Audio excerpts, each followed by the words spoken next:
नमस्कार दोस्तों, एक बार फिर से स्वागत है आपका हमारे इस चैनल में, जहां हम एक्सप्लेन करने वाले हैं साउथ इंडियन की खुशी मूवी को, जो कि हाल ही में रिलीज हुई है।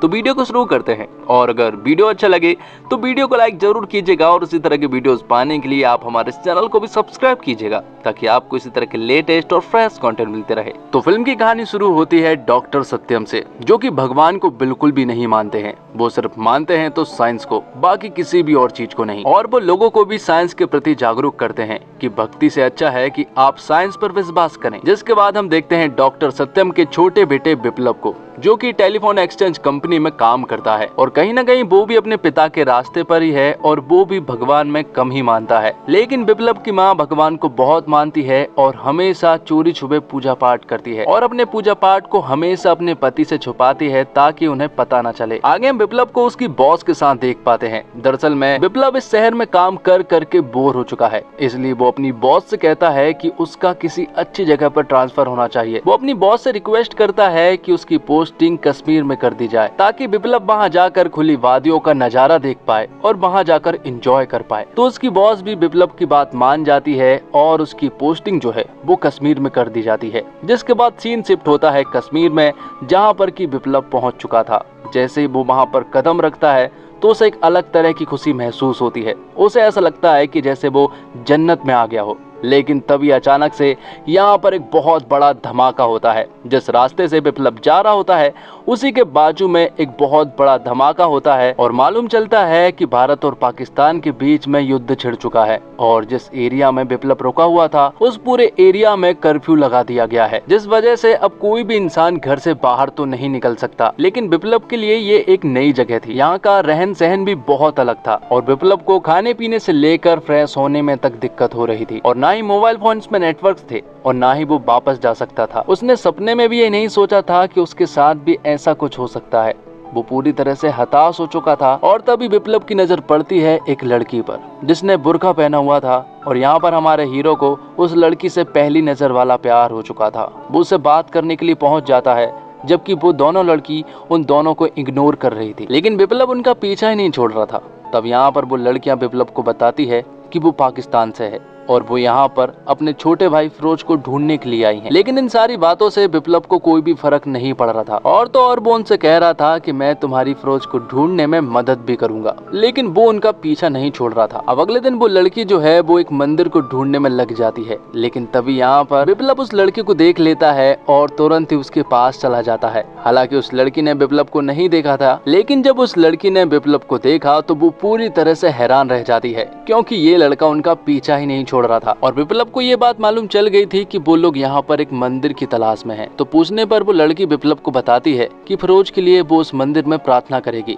इसलिए वो उस मंदिर को ढूंढ रही थी। वो उस मंदिर में जाकर प्रार्थना तो करती है, लेकिन विप्लव भी उनके साथ ही रहता है। ऐसे कई सारे दिन बीत जाते हैं, लेकिन फिरोज तो नहीं मिलता है। लेकिन यहाँ पर विप्लव और उस लड़की के बीच में एक कनेक्शन सा बन गया था। बहुत दिन साथ रहने के बाद वो लड़की विप्लव को छोड़कर चली जाती है। लेकिन जब विप्लव को मालूम चला कि वो पाकिस्तान वापस जा रही है, तो यहाँ पर विप्लव तुरंत ही उस ट्रेन में पहुंच जाता है, जहाँ पर वो लड़की विप्लव को सब कुछ सच सच बता देती है। वो बताती है कि मैं पाकिस्तानी नहीं हूँ और ना ही मुस्लिम हूँ, मैं ब्राह्मण हूँ और मेरा नाम आराध्या है, और ऑफिस के सिलसिले में मैं यहाँ पर आई थी, और कोई प्रॉब्लम ना आए इसलिए उसने बुर्का पहन रखा था। लेकिन विप्लव यहाँ पर आराध्या को अपने दिल की बात बता देता है, और कहीं ना कहीं आराध्या भी विप्लव को पसंद करती है। आराध्या ने विप्लव से इतने सारे झूठ बोले, इसके बावजूद विप्लव के अंदर आराध्या को लेकर कुछ भी नहीं था। उसके अंदर तो आराध्या को लेकर सिर्फ और सिर्फ प्यार था। लेकिन प्रॉब्लम ये नहीं है, बल्कि प्रॉब्लम तो आराध्या और विप्लव की फैमिली है। आराध्या के पिता श्रीनिवास राव हैं, और वो शहर के बहुत बड़े पंडित हैं। और टीवी के एक न्यूज चैनल पर श्रीनिवास राव और सत्यम के बीच में एक बहुत ही तगड़ी डिबेट चल रही थी, जिसमें कि एक भगवान को मानता है तो दूसरा सिर्फ और सिर्फ साइंस को मानता है। उनके बीच में एक झगड़ा सा हो चुका था, और ये सारी न्यूज विप्लव और आराध्या भी देख रहे थे। वो इन्हें देखकर समझ चुके थे कि हमारी शादी में बहुत सारी प्रॉब्लम्स आने वाली है। जिसके बाद आराध्या के घर के सीन को दिखाया जाता है, जहाँ पर कि हम आराध्या की दादी को देख पाते हैं। दरअसल आराध्या कश्मीर इसलिए गई थी ताकि वो अपनी दादी के घुटनों की एक चमत्कारी मंदिर में पूजा करवा सके। वहाँ दूसरी तरफ रात के टाइम में विप्लव अपनी माँ को आराध्या के बारे में बताता है, उसे आराध्या बहुत पसंद आती है। लेकिन जब विप्लव उन्हें बताता है कि ये श्रीनिवास राव की बेटी है तो विप्लव की माँ पूरी तरह से शॉक्ड रह जाती है। वो इस वजह से नहीं कि श्रीनिवास राव की बेटी आराध्या है, बल्कि इस वजह से क्योंकि विप्लव की माँ भी श्रीनिवास राव की बहुत बड़ी फैन है। तब विप्लव अपनी माँ की बात आराध्या से करवाता है और आराध्या जब यहाँ पर विप्लव की माँ से बात कर रही थी तभी उसकी दादी को मालूम चल जाता है कि दरअसल में वो किससे बात कर रही है। तब यहाँ पर आराध्या उन्हें सब कुछ सच सच बता देती है कि उसे एक लड़के से प्यार है और वो लड़का डॉक्टर सत्यम का बेटा है। और ये सुनकर तो उसकी दादी पूरी तरह से हैरान रह जाती है। आराध्या की दादी आराध्या से कहती है कि दुनिया में तुझे वही लड़का मिला प्यार करने के लिए जिस लड़के के पिता से तुम्हारा पिता फिलहाल तो सबसे ज्यादा नफरत करता है। और यहाँ दूसरी तरफ विप्लव अपनी बॉस को मनाने में लगा हुआ था क्योंकि वो अपना ट्रांसफर पुणे में चाहता था जहाँ पर की आराध्या और उसकी फैमिली रहती है। लेकिन ये पॉसिबल नहीं था। लेकिन बहुत सारे पापड़ बेलने के बाद उसका ट्रांसफर पुणे में हो जाता है। लेकिन प्रॉब्लम ये है कि आखिरकार वो लोग अपनी फैमिली को कैसे बताए कि जिस फैमिली से वो रिश्ता जोड़ने के लिए जा रहे हैं वो फैमिली आपके फैमिली के रूल्स के पूरी तरह से अगेंस्ट है। लेकिन उन्हें बताना तो होगा। इसी बात पर यहाँ पर आराध्या और विप्लव चर्चा करते हैं और वो डिसाइड करते हैं कि वो आज ही अपनी फैमिली वालों को बताएंगे कि वो किससे प्यार करते हैं और उन्हें सपोर्ट करना ही होगा क्योंकि अपने बच्चों के लिए वो इतना तो कर ही सकते हैं। तब दोनों अपनी फैमिली वालों को बता देते हैं और दोनों फैमिली वालों की एक मीटिंग रखी जाती है जो कि बहुत ही प्रॉब्लम के बाद रखी गई थी। तो यहाँ पर श्रीनिवास राव और डॉक्टर सत्यम आमने सामने थे। जो कुछ भी बात होती वो अपनी एक दूसरे की बात को काट रहे थे और वो डिबेट पर साइंस और भगवान की बात को करना शुरू कर देते हैं, जबकि वो लोग यहाँ पर अपने बच्चों का रिश्ता तय करने के लिए आए थे। लेकिन न्यूज चैनल पर जो डिबेट हुई थी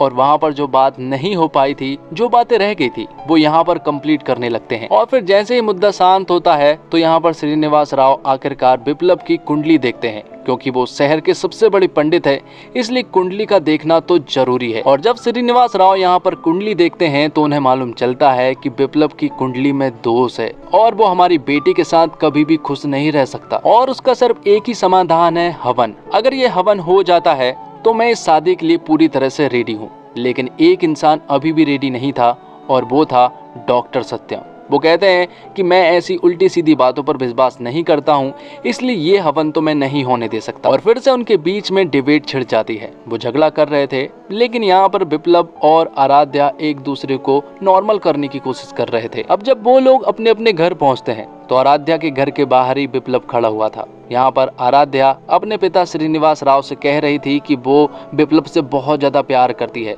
और हवन का होना इतना जरूरी भी नहीं है क्योंकि साथ में रहने के लिए प्यार ही जरूरी है। लेकिन ये सारी बातें श्रीनिवास राव को बहुत ज्यादा खराब लगती है और वो तुरंत ही अपनी बेटी आराध्या को घर से बाहर निकाल देते हैं। जैसे ही वो बाहर निकालते हैं तो विप्लव वहीं पर खड़ा हुआ था। यहाँ पर आराध्या गुस्से में विप्लव से कहती है कि मैं इनको दिखाकर बताऊंगी कि साथ में रहने के लिए हवन की जरूरत नहीं पड़ती है बल्कि प्यार की जरूरत पड़ती है और हम हमेशा साथ में रहकर इन्हें बताएंगे। तब वो डिसाइड करते हैं कि वो आज ही शादी करेंगे। ये सुनने के बाद विप्लव भी राजी था और वो यहाँ पर कोर्ट मैरिज कर लेते हैं। दोनों की फैमिली वालों ने उन्हें सपोर्ट नहीं किया था, इसलिए वो यहाँ पर नहीं पहुँचे और उन लोगों ने उन्हें घर से भी बेदखल कर दिया था। मतलब कि अब विप्लव और आराध्या को अपने अलग घर में रहना पड़ेगा। तो वो लोग एक घर को रेंट पर लेते हैं और अपनी एक नई जिंदगी की शुरुआत करते हैं। कुछ दिन बीतते हैं और वो बहुत ज्यादा खुश थे।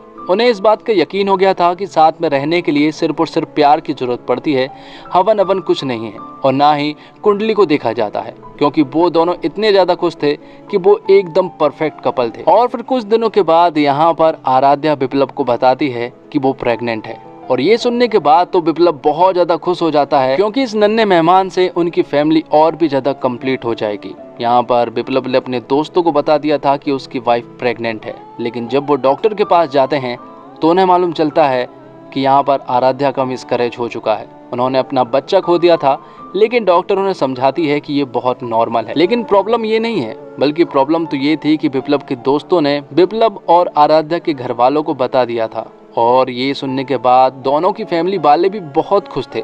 वो तुरंत ही इनके घर पर आ जाते हैं क्योंकि ऐसे खुशी के माहौल में तो कोई भी किसी को भी माफ कर देता है। लेकिन जब दोनों फैमिली यहाँ पर पहुँचती है तो आराध्या के पिता और यहाँ पर डॉक्टर सत्यम को मालूम चलता है कि आराध्या का मिसकैरेज हो चुका है और उन्होंने बच्चा खो दिया है। ये सुनने के बाद श्रीनिवास राव जो है वो उनके ऊपर हावी हो जाते हैं। वो कहने लगते हैं कि मैंने पहले ही कहा था लड़के की कुंडली में दोष है और हवन होना जरूरी है। अब ये सारी बातें हो जाने के बाद अगले दिन से आराध्या और विप्लव के बीच में झगड़ा शुरू हो जाता है। विप्लव आराध्या से कहता है कि तुम्हें घर वालों को बताने की क्या जरूरत थी कि तुम्हारा मिसकैरेज हो गया है, लेकिन यहाँ पर आराध्या उससे कहती है कि मैं अपने परिवार वालों को धोखे में नहीं रखना चाहती। इसी वजह से उनके बीच में एक जोरदार झगड़ा होता है। अब उनके बीच में चीजें नॉर्मल नहीं रह गई थी। उनके बीच में हमेशा सिर्फ और सिर्फ झगड़े हो रहे थे। दोनों एक दूसरे से ठीक ढंग से बातें भी नहीं कर रहे थे। ऐसे बहुत सारे दिन बीत जाते हैं और उनके बीच कुछ भी ठीक से नॉर्मल तो नहीं हो रहा था। यहाँ पर कहीं न कहीं एक बात तो सच थी कि श्रीनिवास राव जो भी बोल रहे थे वो सही था कि लड़की की कुंडली में दोष है और हवन होना जरूरी है। लेकिन एक दिन झगड़ा हद से बढ़ जाता है और यहाँ पर आराध्या कमिटमेंट कर लेती है कि वो इस घर में अब ज्यादा दिन तक नहीं रह सकती, इसलिए अब वो घर को छोड़कर जा रही है। और यहाँ पर विप्लव उसे रोकने की कोशिश नहीं करता, बल्कि वो तो उसे और चिल्ला देता है। तो फिर आराध्या फौरन ही विप्लव के घर को छोड़कर अपने पिता के घर वापस चली जाती है। यहाँ पर आराध्या के जाने के बाद से विप्लव अब उदास रहने लगा था। उसका कहीं पर भी मन नहीं लग रहा था। उसे ऐसा लग रहा था कि कोई ना कोई तो कमी है जिस वजह से उसकी जिंदगी पूरी नहीं हो पा रही है। उसे आराध्या की हद से ज्यादा याद आने लगी थी। उसे इस बात का एहसास होने लगा था कि वो जिस लड़की से इतना ज्यादा प्यार करता है वो उस लड़की के लिए हवन भी करवा सकता है। इसलिए वो कुछ दिनों के बाद आराध्या के पास जाता है। वो उससे माफी मांगता है और वो कहता है कि मैं तुम्हारे लिए कुछ भी कर सकता हूँ, तो फिर ये हवन क्या चीज है। वो कहता है कि प्रॉब्लम हवन नहीं है, लेकिन आगे चलकर हमारी लाइफ में कोई भी प्रॉब्लम आई तो हमेशा हम हवन पर ही उंगली उठाएंगे, इसलिए इस हवन का होना जरूरी है। और इसके लिए विप्लव को अपने पिता को मनाना था, जो कि इस हवन के पूरी तरह से अगेंस्ट है। यहाँ पर विप्लव अपने पिता के पास जाता है और उन्हें इमोशनल करके मना भी लेता है। और आखिर में एक बहुत ही सुंदर हवन किया जाता है और जिसमें कि दोनों फैमिली के मेंबर्स मौजूद थे और दोनों फैमिली वालों ने एक दूसरे को एक्सेप्ट कर लिया था, जिसके बाद से ही आराध्या और विप्लव खुश रहने लगे थे और उनकी एक परफेक्ट लाइफ हो चुकी थी। तो दोस्तों, खुशी एक अच्छी और फील गुड टाइप फिल्म है, लेकिन इन सब से अलग हटकर सोचे तो ये कहीं से भी लीक से हटकर प्रेम कहानी नहीं है। हालांकि विजय देवरकोंडा और समंता रूथ प्रभु ने अपना काम बखूबी किया है, इस कारण आप उनकी फिक्र करते हैं कि उनके साथ क्या हो रहा है। दोनों केमिस्ट्री सहज लगती है, यहाँ तक कि उन सीन्स में दोनों प्रभावित करते हैं जहाँ वो एक दूसरे की एक नजर भी बर्दाश्त नहीं कर पाते। विजय देवरकोंडा ने विप्लव के किरदार में एक बच्चे जैसे इंसान को खूब एंजॉय किया, जबकि आराध्या के रोल में समंता ऐसी लड़की है जो सिर्फ खुश रहना चाहती है। विजय देवरकोंडा एक्शन सीन से लेकर कॉमेडी में भी अपनी छाप छोड़ते हैं। फिल्म के डायरेक्टर शिव ने कुछ ज्यादा ही सहज रखने की कोशिश की है,